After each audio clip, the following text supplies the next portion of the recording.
Terima kasih. Sebentar, kok Pak Anies nggak disebut? Hah? Dua.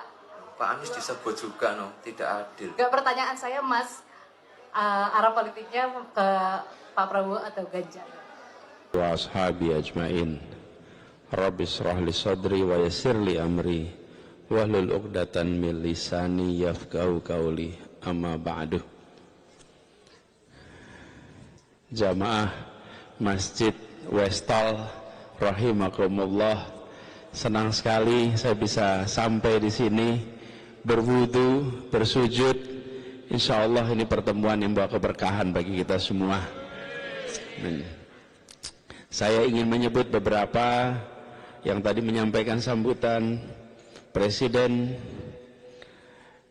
The Indonesian Muslim Community of Victoria, Pak Andri, kemudian juga Takmir Masjid Baitul Makmur, Pak Denny, Takmir Surau kita, Reza, saya panggil Pak Reza, salah soalnya. Reza, mana Reza tadi? Kemudian Ketua Komunitas Muslimah Westall, Ibu Gebi, dan juga Takmir Masjid Westall, Bapak. Tadi baca saya dengar Coy. Ini Khairu, ya, Pak Khairu. Terima kasih. Saya alhamdulillah datang ke sini bersama istri saya Ferry, duduk paling belakang sana. Kemudian juga ada beberapa kolega pendamping, ada Pak Noval Firman di belakang sini, Pak Noval Firman ya. Kemudian Pak Semi Usama, mana Pak Usama? Nah, itu dia Pak Usama, dan Pak Heri Darmawan ya di sini. Nah, tentu ada putra kami juga ikut, atau ada di mana nih dia? Oh, belakang sana tuh Kaisar. Ini masjid pertama ya. Jadi pertama itu tidak bisa ada duanya, Pak. Ya, sekali pertama itu masuk rekam jejak kapanpun pertama. Kalau paling besar bisa dikalahkan. Ada nanti yang lebih besar lagi. Paling panjang ada yang lebih panjang lagi. Tapi kalau pertama nggak pernah bisa dikalahkan, Pak. Walaupun sudah kalah, nggak bisa kalah itu. Ya, walaupun kalah ukuran, kalahnya tetap nomor satu. Makanya selalu jadilah yang pertama, ya. Karena yang pertama itu tidak ada duanya, Pak, ada duanya. Jadi alhamdulillah saya senang sekali bisa sampai di masjid pertama di sini. Dan insya Allah jamaah semua yang hadir di sini, semuanya kalau tadi istilah TGB ini wajah-wajah orang soleh-solehah katanya. Tadi beliau bilang gitu, saya senang sekali dengan istilah itu, mudah-mudahan saya termasuk di dalamnya. Dan juga Bung Abadi, mana Abadi tadi? Ini Bung Abadi Talib, MC kita, terima kasih yang sudah ngatur. Tapi sekalian, saya melihat suasana ini kumpul, saya dan istri saya rasa sama, setiap kali datang dalam sebuah perjumpaan diaspora, itu bagi kami itu seperti rewinding memory gitu. Karena kami pernah merasakan situasi seperti ibu bapak sekalian, di mana kita berbondong-bondong dari tempat yang jauh kilometernya berkumpul untuk bertemu kalau ada seseorang datang dari Indonesia. Dan perjumpaan-perjumpaan itu tak terlupakan.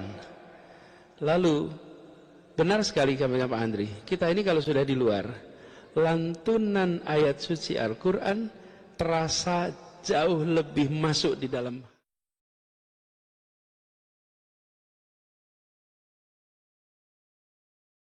Kan Indonesia Raya membuat bulu kuduk kita berdiri di sini. Ya, di Indonesia tiap hari itu rasanya Indonesia Raya itu. Di sini, nyanyi, apalagi yang saya pernah merasakan di tempat yang tidak ada komunitas Indonesianya. Tinggal di situ, kemudian 17-an sendirian. Dan pada masa itu masih belum pakai MP3 dan lain-lain, masih pakainya CD. Nyalakan CD, dengarkan Indonesia Raya, rasanya getaran di dada itu luar biasa. Jadi saya ingin menyampaikan kepada sekalian, bagi semuanya yang sedang berada di luar, jauh dari tanah air, saya sering mengistilahkan sedang dalam pengasingan. sana tempat tanah asing, tidak kalah cintanya pada Indonesia. Bahkan mungkin bisa lebih cinta pada Indonesia. Dan pesawat terbang itu memang hanya bisa bawa badan. Hati dan pikiran tidak pernah bisa dibawa pergi oleh pesawat terbang. Indonesia itu tetap berada dalam pikiran kita semua. Jadi saya merasa bersyukur malam hari ini bisa berjumpa, bisa silaturahmi, dan teman-teman yang berada jauh di tanah air ini, walaupun di sana ada hashtag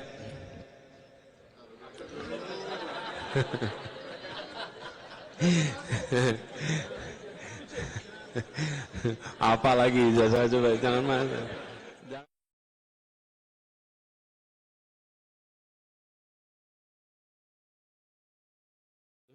Saya bilang teman-teman yang berada di luar, kalau saya mandangnya begini, ini adalah orang-orang yang membawa nama Indonesia di gelanggang internasional. Karena ketika berjumpa seseorang di tempat kerja, nanti tanya dari mana, pasti bilang dari Indonesia. Jadi ini ambasador Indonesia. Karena itu jangan dipandang sebagai sedang kabur, tapi dipandang sedang mewakili Indonesia di kancah internasional. Dan kita perlu lebih banyak lagi. Kita perlu lebih banyak lagi pribadi-pribadi yang menonjol di institusi-institusi global. Bukan saja pemain lokal. Kita jago di banyak sekali yang jago kandang. Tapi ketika dikirim tandang, tumbang. Kita perlu yang jago kandang dan jago tandang. Di tempat lain kita berprestasi, nggak kalah. Jadi itu harapan. Kalau ada karya-karya di Indonesia, saya sering sampaikan, kalau bikin film, bikin teater, bikin apapun, bikin karya-karya, ya harus bisa jadi tuan rumah di negeri sendiri. Tapi sebetulnya lebih hebat itu kalau jadi tamu mempesona di negeri orang. Itu baru lebih hebat itu. Kalau jadi tuan rumah di negeri sendiri, ya wajarlah tuan rumah di negeri sendiri. Tapi kalau jadi tamu yang mempesona di negeri orang, nah ini baru sesuatu. Ini baru sesuatu. Nah, jadi buat teman-teman semua di sini, jadilah tamu yang memesona di Australia. Kira-kira gitu. Tadi Pak Presiden bikin pantun, saya coba nulis-nulis pantun tadi. Mudah-mudahan lulus Pak Presiden. Coba bacain boleh ya pantunnya? Waduh.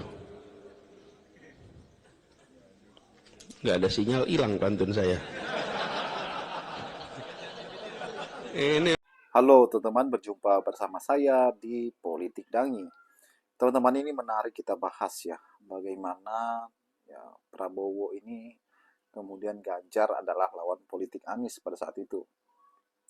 Kemudian bagaimana PSI mendukung Prabowo ya. Namun yang menarik adalah Kaisang ketika ditanya wartawan tentang pandangannya terhadap Prabowo dan Ganjar. Namun Kaisang marah teman-teman ya kepada wartawan tersebut sebab nama Anies tak disebut ya. Ini tumben ya teman-teman. Ada apa sebenarnya ya kan? Apakah Kaisang cari muka ya kan? Karena bagaimanapun Kaisang ini ya adalah mendukung Prabowo pada saat itu.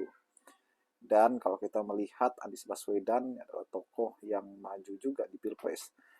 Namun terlepas dari itu, bagaimana Anies Baswedan ya capres pada saat itu yang sangat fenomenal, yang benar-benar bukan kader partai namun mempunyai suara yang cukup besar. Beliau meraih 25% suara, dan jika mengikuti 2009 nanti ya mungkin saja suara Anies itu lebih tinggi lagi teman-teman.